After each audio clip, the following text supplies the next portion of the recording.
మామూలుగా అయితే ప్రభాస్ బయటకి రాడు. తన కొత్త సినిమా రిలీజ్ ఉంది అంటే ఏదో ప్రీ రిలీజ్ ఈవెంట్ వరకు వచ్చి వెళ్తాడు. అలాంటి హీరో ఎప్పుడో 10 ఏళ్ల క్రితం రిలీజ్ అయిన సినిమా అదే రీ రిలీజ్ అవుతుంటే అప్పుడే ప్రమోషన్లోకి దిగేశాడు. ఇప్పటికే 2 భాగాలు విడుదలై ఇండియాస్ బిగ్గెస్ట్ బ్లాక్ బస్టర్ గా నిలిచే వరకు వచ్చింది.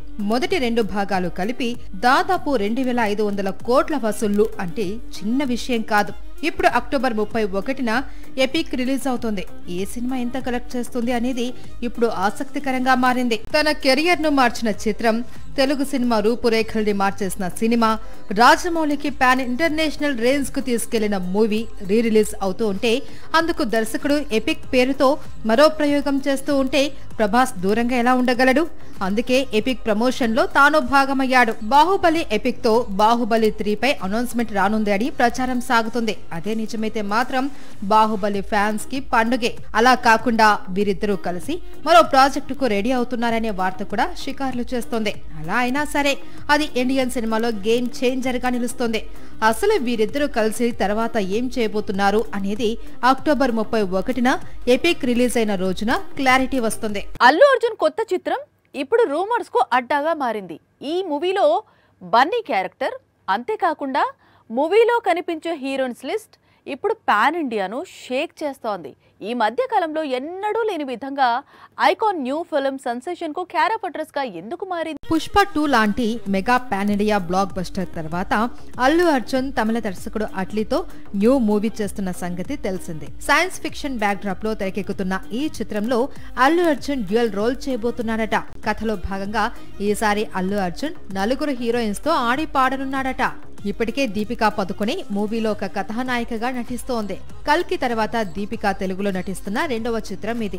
ఈ సినిమాలో తన క్యారెక్టర్ చాలా డిఫరెంట్ గా ఉంటుంది అనే సమాచారం ఉంది. మరో హీరోయిన్ గా సీతారామం ఫేమ్ మృణాల్ ఠాకూర్ ను అనుకుంటూ ఉన్నారని కొంతకాలంగా ప్రచారం సాగుతుంది. ఇప్పుడు మూవీలోకి ఆమె ఎంట్రీని ఖరారు చేస్తూ ఉన్నాయి ఇండస్ట్రీ వర్గాలు. మృణాల్ ఆల్రెడీ షూటింగ్ లో పాల్గొంటోంది అని సమాచారం. 3వ కథానాయికగా ఇప్పటికే పూజా హెగ్డే పేరు వినిపిస్తుంది. అయితే తను స్పెషల్ సాంగ్ చేయనుంది. దీపికా, మృణాల్, పూజా హెగ్డే కాకుండా ఈ చిత్రంలో జాన్వీ కపూర్ కూడా నటించనుందట.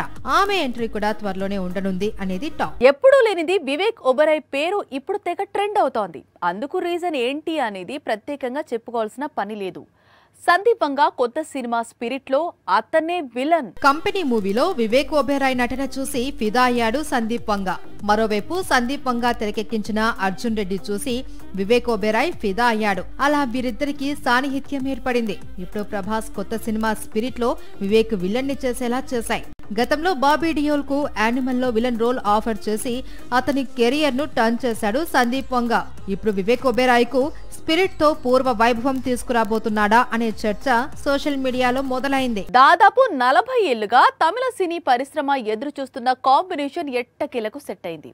అదే Rajinikanth Kamal Haasan multi starrer.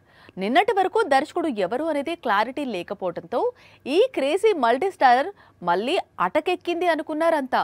Cut చేస్తే ఇప్పుడు నిర్మాత, దర్శకుడు ఇద్దరు ఖరారయ్యారు. రేపో మాపో మంచి రోజు చూసి Rajini Kamal multi starrer announcement official కానుంది. కొన్నేళ్లుగా కోలీవుడ్ ఎదురు చూస్తున్న రజనీకాంత్ కమల్ హాసన్ మల్టీ స్టారర్ ఎట్టకేలకు లాక్ అయింది. ఆ మధ్య ఓ అవార్డ్ ఈవెంట్ లో కమల్ మల్టీ స్టారర్ ను కన్ఫర్మ్ చేశాడు. కొద్ది రోజుల క్రితం రజనీకాంత్ కూడా కమల్ తో సినిమా చేయబోతున్నాను అని చెప్పేశాడు. కానీ దర్శకుడు ఎవరు అనేది కొంతకాలంగా క్లారిటీ లేదు. ఇప్పుడు దర్శకుడు దొరికేశాడు. త్వరలోనే ఒకే ఫ్రేమ్ లో ఇద్దరు లెజెండరీ యాక్టర్స్ కలిసి కనిపించబోతున్నారు. ప్రస్తుతం జైలర్ సీక్వెల్ తెరకెక్కిస్తున్న నెల్సన్ రజనీ కమల్ మల్టీ స్టారర్ ను డైరెక్ట్ చేయబోతున్నాడట. ఈ మూవీని రజనీకాంత్ కూతురు సౌందర్య అలాగే కమల్ కూతురు శృతి కలిసి నిర్మిస్తారట. కోలీవుడ్ డైరెక్టర్స్ లో నెల్సన్ దారి సెపరేట్. కొలమావు కోకిల, డాక్టర్, బీస్ట్, జైలర్. ఇప్పుడు జైలర్ 2 తెరకెక్కిస్తూ ఉన్నాడు. కామెడీని, యాక్షన్ ను, సెంటిమెంట్ ను బ్యాలెన్స్ చేయడంలో నెల్సన్ చాలా కాన్ఫిడెంట్ గా కనిపిస్తాడు. అందుకే రజనీ కమల్ తమ మల్టీ స్టారర్ మూవీ కోసం ఇతనికే ఓటేశారు అని సమాచారం. ఇక జైలర్ 2 గురించి కోలీవుడ్ లో ఒక రూమర్ చక్కర్లు కొడుతుంది. 2వ భాగంలో జైలర్ కు విలన్ గా బాలీవుడ్ బ్యూటీ విద్యా బాలన్ కనిపించబోతుందట. Rajinikanth Kamal Haasan multi starrer set అయింది సరే, కానీ ఇప్పుడిప్పుడే తెరకెక్కే అవకాశాలు లేవు. ఎందుకు లేవు అంటే రజనీ కమల్ ఈలోపు చేతిలో ఉన్న కొత్త చిత్రాలు పూర్తి చేయాల్సి ఉంది. దీంతో నెల్సన్ కు మధ్యలో కావాల్సినంత సమయం ఉంది. అందుకే ఆ టైంలో ఒక తెలుగు హీరోతో మూవీ చేయాలనుకుంటున్నాడట. ఇయర్-ఎండ్ కు జైలర్ 2 షూటింగ్ అయిపోతుంది. నెక్స్ట్ ఇయర్ జూన్ లేదా జూలైలో మూవీ రిలీజ్ అవుతుంది. జైలర్ 2 తర్వాత రజనీకాంత్ తమిళ దర్శకుడు సుందర్ సితో కామెడీ మూవీ చేయబోతున్నాడు. మరోవైపు కమల్ ఈలోపు ఒక యాక్షన్ మూవీ చేయనున్నాడు. మరి నెల్సన్ ఏం చేస్తాడు అంటే టాలీవుడ్ వరకు వస్తాడట. నిజానికి ఎన్టీఆర్ కోసం నెల్సన్ ఒక కథ రాస్తున్నాడు. అన్నీ కుదిరి ఉంటే, ఎన్టీఆర్ డేట్స్ ఉంటే వీరి కాంబినేషన్ లో మూవీ స్టార్ట్ కావాల్సింది.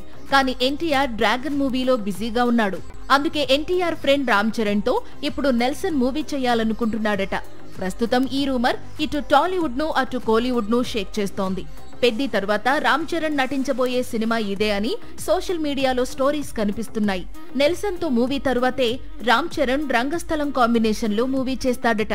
సాక్షి టీవీ ప్రసారాలను నిలిపివేయడం చట్టరీత్యా నేరం. సాక్షి టీవీ ప్రసారాల కోసం మీ స్థానిక కేబుల్ ఆపరేటర్ని వెంటనే సంప్రదించండి. DTHలో ఇంటర్నెట్లో కూడా సాక్షి టీవీ ప్రసారాలను వీక్షించవచ్చు.